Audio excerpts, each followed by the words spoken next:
तो इसी बीच छत्तीसगढ़ हाईकोर्ट ने रायपुर के डॉक्टर भीमराव अंबेडकर अस्पताल में नवजात शिशु के पास HIV पॉजिटिव मदर लिखी तख्ती लगाने पर सख्त नाराजगी जाहिर की है।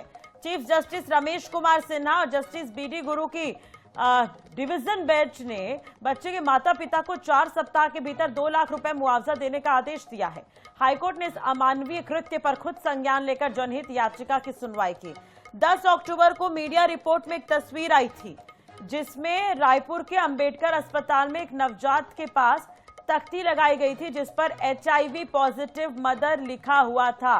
ये नजारा देखकर मासूम बच्चे के पिता और परिजन रो पड़े। मीडिया रिपोर्ट को हाईकोर्ट ने जनहित याचिका मानकर सुनवाई शुरू की, जिसमें मुख्य सचिव को जांच कर व्यक्तिगत शपथ पत्र प्रस्तुत करने के निर्देश दिए गए हैं। पंकज हमारे साथ जुड़े हुए हैं इसी खबर पर। पंकज, ये बड़ा फैसला है और कहीं ना कहीं स्वतः संज्ञान हाईकोर्ट ने इस पर लिया है और साफ तौर पर यहाँ पर सख्ती जो है वो नजर आई है हाईकोर्ट की।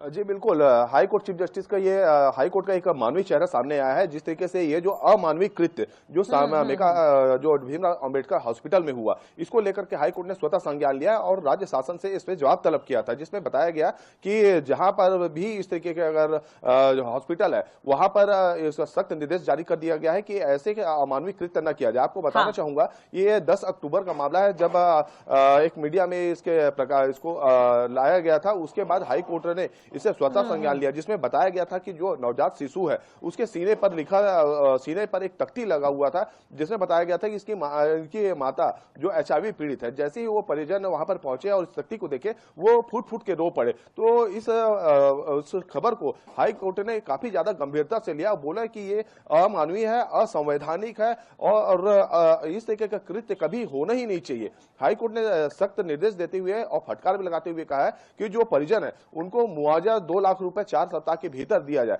साथ साथ ये भी निर्देशित किया गया है कि ऐसा कृत्य दोबारा ना हो, क्योंकि इस तरह का कृत्य होता है तो लोगों के भावनाओं को काफी ज्यादा ठेस पहुंचती है और काफी ज्यादा उनको पीड़ा होती है। तो लिहाजा इस प्रकार का अगर कोई मामला सामने फिर से आता है तो हाई कोर्ट इस पर सख्ती से ध्यान देगी। तो आप ये मान सकते हैं कि छत्तीसगढ़ हाई कोर्ट ऐसे एक छोटे बड़े चीज को, अमानवीय कृत्य को संज्ञान में लेकर के शासन को इस तरीके से निर्देश दे रहे हैं, तो ये काफी एक बड़ी बात है। जी वाकई चलिए, बहुत बहुत शुक्रिया पंकज तमाम जानकारी और बातचीत के लिए। और वाकई हाईकोर्ट का ये मानवीय चेहरा सामने आया, सख्ती हाईकोर्ट ने दिखाई है।